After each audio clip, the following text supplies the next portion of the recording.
Hello guys! Ngayong araw na ito ay samahan nyo nga ulit akong maglaba, magluto, maglinis at mag-alaga ng dalawang batang makulit na to.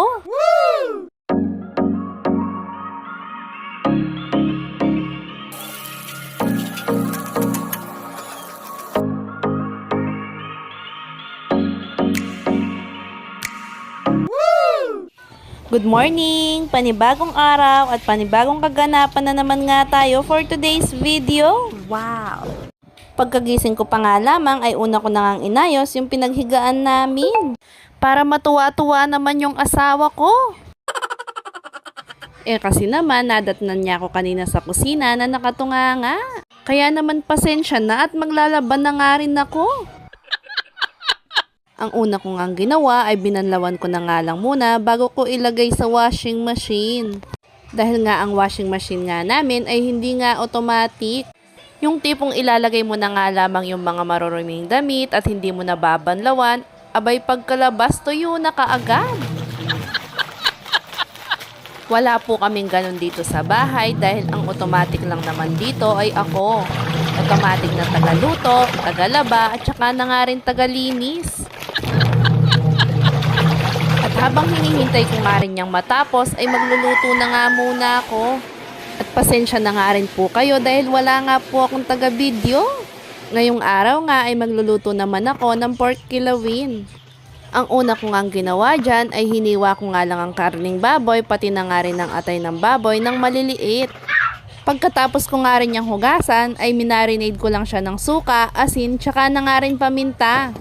Mas masarap pa nga sana yan kung may dahon ng laurel, kaya lang yung asawa ko ayaw niya nga yun. Imamarinade ko nga lang yan ng kalahating oras bago ko nga siya igisa. At habang hinihintay ko nga rin muna ang kalahating oras ay tara at maglaba nga muna tayo. Yes! Una ko nga binanlawan ay yung mga short ng asawa ko. Tinitignan ko pa nga yan pa isa-isa sa bulsa at baka may naligaw na 100 dyan. Ngunit sa kasamaang palad nga kahit 5 duling lang ay walang naligaw.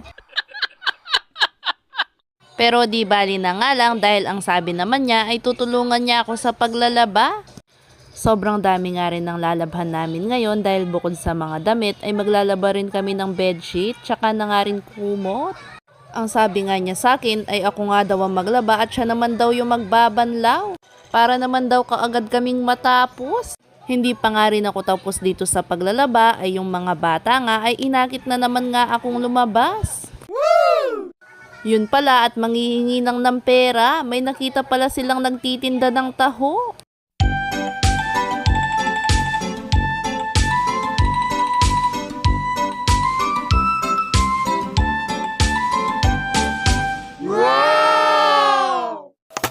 Pagbalik nga namin ay inumpisahan ko ng hiwain ng mga rekadong gagamitin katulad na nga rin ng bawang tsaka na nga rin sibuyas.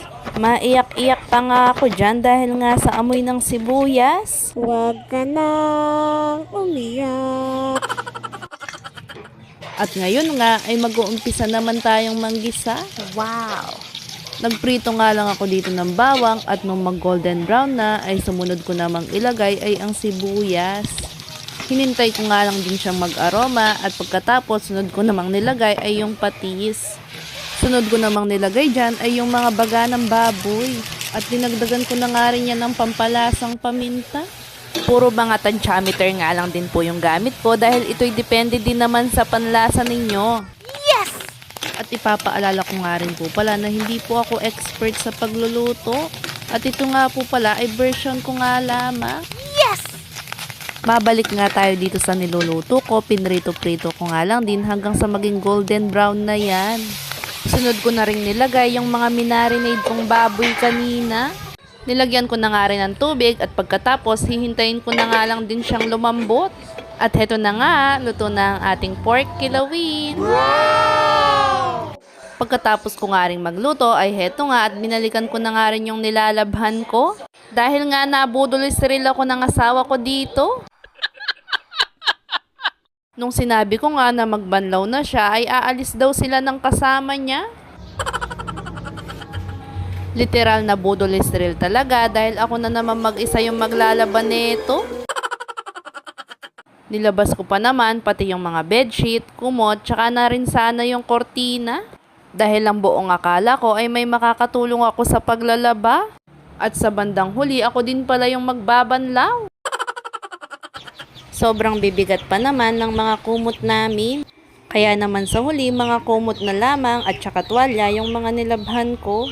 At panigurado, hindi rin naman ako agad matatapos at baka abutan pa ako ng ulan dito. May narinig pa nga akong maingay sa washing machine at nang tingnan ko nga ay lighter lang pala.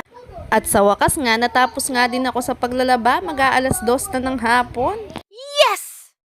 At tingnan mo nga naman, may nakita pa nga din akong piso.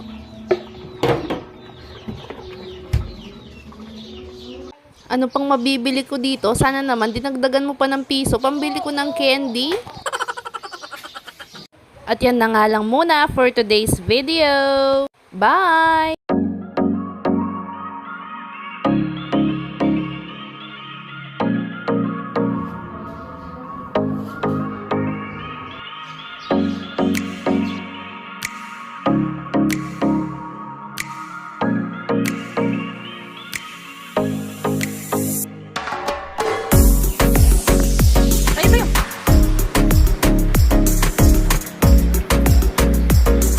At kung nagustuhan mo nga ang video na ito, ay mag-subscribe ka lamang sa aking YouTube channel para palagi kang updated sa mga happening. Salamat!